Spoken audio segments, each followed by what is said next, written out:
Бидний амьдрал ба ажил үйлс 9-р бүлэг.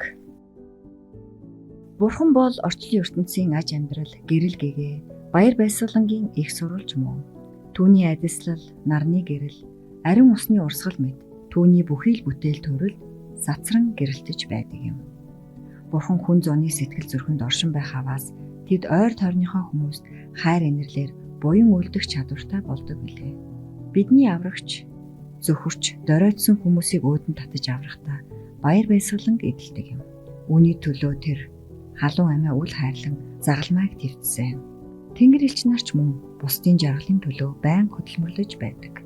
Үүндээ тэд баярладаг. Бие тоосон хүмүүс зовлонд нэрвэгдсэн хөөрхий ядус гэмт хүмүүст туслах явдлыг ичүүртэй хэрэг гэж үздэг байна. Тэгвэл энэ нь Тэнгэрийн ариун элч нарын эрхэм үйл хэрэг мөн ажээ. Христийн ариун хайр инэрлийн үзэл санаа, өөр амьсгал, хамаг Тэнгэрийг дүүргэж Тэнгэрийн жаргалангийн мөн чанар нь болдог байна. Христийг залгамжлагчид эзэмших учиртаа энэ үзэл санаа тэдний үйл ажиллагаанд заавал тодорно. Хэрэв бидний сэтгэл зүрхэнд Христийн хайр инрэл оршиж байгаа бол түүний анхлын тансаг үннийг хүн бүхэн мэдэрнэ. Бидэнд шингэсэн Христийн үзэл санаа ангамл элсэн цүлд ядарч туйлдсан аянчны цангааг тайлж дотрыг нь онгойлгогч булгийн хүйтэн устай адил болно.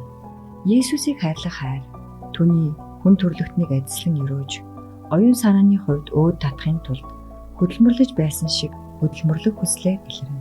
Тэр хайрын ачаар бид улам уриалгахын, улам зөөлхөн, бүтээгчийн бүхий л бүтээлд улам нэгүүлсэнгүй хандах болно.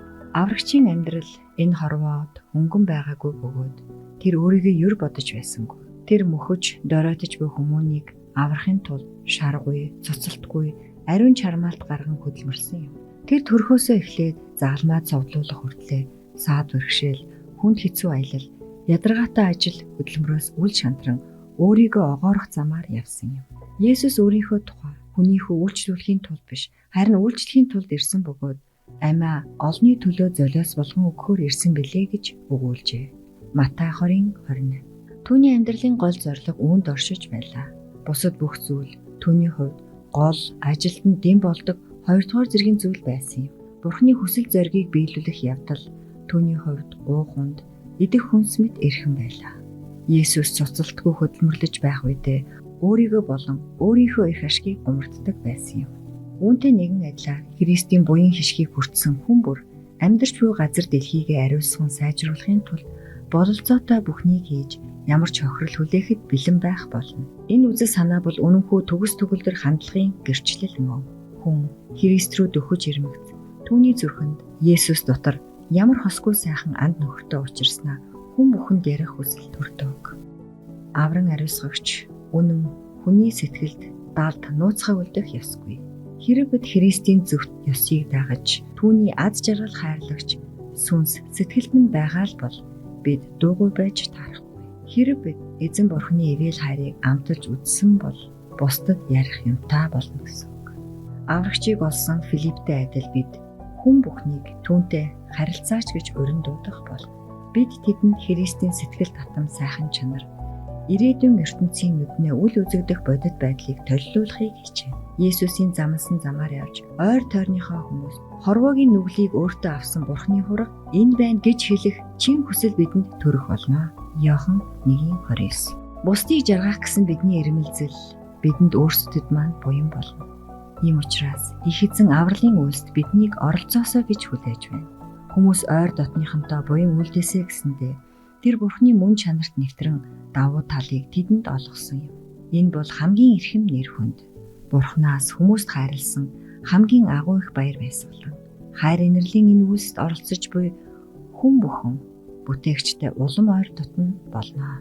Эзэн Бурхан хүмүүст түүний авралын зар, хайр инэрл, итгэл найдварын сайн мэдээг хүргэж өгөхтөн хэмээн Тэнгэр элчүүдэд даатгаж болох байсан. Тэр өөрийнхөө зорилгыг биелүүлэхийн тулд өөр бусдад аргыг чиргэлж болох байсан. Гэвч хязгааргүй хайртайдаа тэр биднийг туслагчаараа сонгож авсан юм. Бид Христ болон Тэнгэр элч нарын хамт хөдөлмөрлөж буян жаргалыг нь хуваалцаж бол бид энэ чин сэтгэлийн үйлстэй оюун санааны хувьд өсөж чаднаа. Христ биднийг аврахын тулд хичнээн их зовж тарчилсныг ойлгомогц түүнтэй зөгцөн амьдарч эхэлнэ. Бусдын аз жаргалын төлөө хийсэн айн бие хайргүй үйлдэл бүхэн биднийг улам нэгүүлсэнгүй болгож хорвоогийн цагаатгагчтай улам нягт холбоно. Тэрбээр баян байсан боловч өөрийнхөө ядуурлаар та нарыг баян болгохын тулд та нарын төлөө тэр ядуу болжээ. 2 дугаар Коринт 8:9. Бид анхлан бүтээгдэхдээ хийх ёстой байсан нь тэр л үйл хэргийг биелүүлж гэмээн бидний амьдрал Бурхны өрөөлөөр болох байв.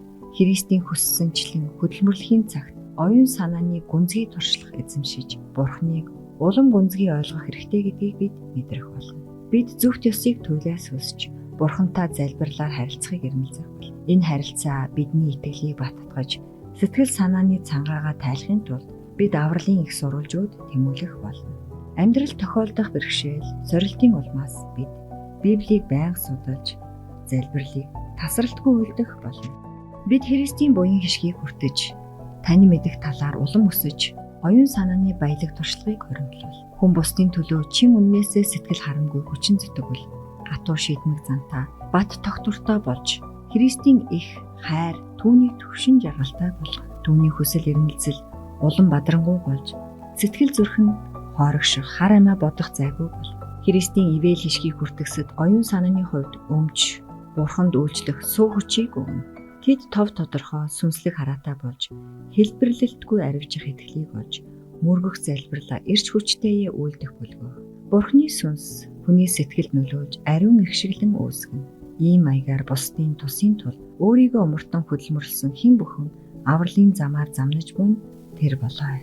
Христийн бидэнд даалгасан үйл хэргийг чин сэтгэлээсээ ам бие огоорон байж биелүүлсэн цагт гачигдаж ядарсан хүмүүс тусалж аз жаргалынхын төлөө зүтгэж өөрсдөөсөө шалтгааллах бүхнийг хийсэн тэр л үед бид буян хишгийн үлгий дотор өсөн торних юм. Байнгын тасралтгүй үйл ажиллагаа биднийг хүчрхэгжүүлнэ. Энэ бол амьдралын эхний болцол. Христийн төлөө юугаач зориулалгүйгээр өөрийнхөө оюуны амьдралыг хэвээр хадгалахыг хүсэж байгаа хүн бол ажил хийхгүй хоол идэхийг хүсэж байгаа хүнтэй адил юм. Оюун санааны ертөнцч бодит ертөнцийн адил уруудаж доройтон байдаг. Би эргэтнээ хөдлөх дургүй хүн төдөлгүй түүний ашиглагч тэнхэлгүй болдог. Үүний нэгэн адил Бурхны хайрлсан хүчийг ашигладгүй Христэд итгэж өөртөө байсан хүчийг алдаж Христийн дотор өсөн дэвжиж чадахгүй төрнэ.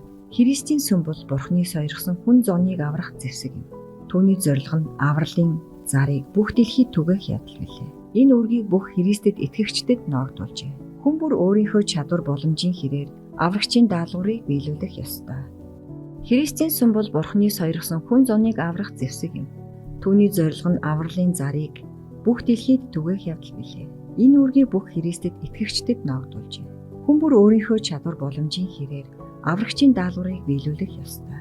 Христийн хайр инрэл биднийг түүнийг мэдэхгүй хүн бүхний төлөө, хүн бүхний өмнө өртөн болгож байна. Бурхан гэрэл гэгээ зөвхөн бидэнд биш, бас тэр гэрлийг бусдад дэлгэрүүлэхийн тулд хайрлсан юм. Хэрв Христийг залгамжлагчид өөрсдийнхөө үргийг тодорхой ойлгосонсон бол авралын зарыг өнөөдөр ганцхан түгээгч номлож байгаа тэр газарт олон мянган хүн номлож байхсан билээ. Энэхүү ажилд биеэр оролцож чадахгүй байгаа хүмүүс хөрөнгөсөлт, нэгүүлсэнгүй сэтгэл, залбирал югаараа энэ ажлыг дэмжигсэн бизээ. Христийн номлолд улс орнуудад хүнийг сэтгэл оюуны хувьд аварч хамгаалах ажил улмаар өрнө. Хэрэг бид Христийн ажлыг өөрийн гэр бүл юм уу эсвэл орон байрныхаа ойр хавийн хүмүүсийн дунд хийх учиртай юм бол заавал алс хоолын улс оронд зорчих шаардлага байхгүй. Бид үүнийг орчин тойрондоо хийж болно. Бидний аврагч өөрийнхөө хорвоо дахь амьдралын ихэнх хэсгийг Назар дахь мужааны давчуухан байранд цөхрөлтгүй ажил хийж өнгөрөөсөн билээ. Тэр өөрийг нь Бурхны хүү гэж огтхонч сэжиг аваагүй тариачид хөдөлмөрчөдтэй уулзаж учирч байхад Тэнгэр элч нар Есүстэй хамт байсан юм. Есүс өөрийнхөө хар бур дархны ажлыг хийж байхдаа ч, өвчтнийг ангааж байхдаа ч, Галилийн тэнгисийн ширүүн давлгаан дээгүүр явж байхдаа ч өөрийнхөө үргийг үнэнчээр биелүүлж байсан юм. Бид ч гэсэн хамгийн игэлхэн үргийг биелүүлж, хамгийн доогуурхан байр суурийг эзэлж, Есүстэй хамт амьдарч, ажиллаж болно. Сургаал номлогч, ах トゥ нараа, хин юун дотор дуудагдсан байна? Түүн дотроо хүн бүр Бурхантай хамт үлд гэжээ. 1-р Коринт 7:24. Христэд итгэгч хөдөлмөрч хүн өөрийнхөө ажлын байранд үүргээ шударгаар биелүүлэн өөрийнхөө эзэн Бурханаа алдаршуулж болно. Хэрв тэр Христийн үнэнч залгамжлагч мөн бол түүний шүтлэг бүхий л үйлдэлд нь илэрч хүн зонд Христийн номлолыг нээж өг. Хөдөлмөрч шударга ажилтнанд түүний дүр илрэх болно. Есүс Галилийн толгод дунд амьдарч байхдаа хамгийн хар буруу ажлыгч маш хичээнгүйлэн хийдэг байсан шүү дээ. Христэд итгэгч хүн бүхэн бусад хүмүүс буянтай үйлсийг нь хараад өөрийнхөө бүтээгч цагаатгагчийг алдаршуулж чадхуйцаар хөдөлмөрлөх ёстой. Зарим нь өөр бусад хүн энэ зорилгод заяасан илүү их авьяас бэлэгтэй гэж үзээд өөрийнхөө төрөлхийн чадвараар Христэд хүчин зүтгэхтэй цааргалдаг гэжээ. Тэдний бодлоор бол зөвхөн онцгой чадвартнууд л Бурханд хүчин зүтгэдэг байх нь. Тэрч байтугай олон хүн тийм онцгой чадварыг Бурхан өөрийн сонгосон тодорхой нэг бүлэг хүмүүст л хуваарлан өгч, бусд нь ажил хөдөлмөр эрхэлдэж түүнийхээ шан харамжийг хүртэх эрхгүй хэмээн төсөөлдөг.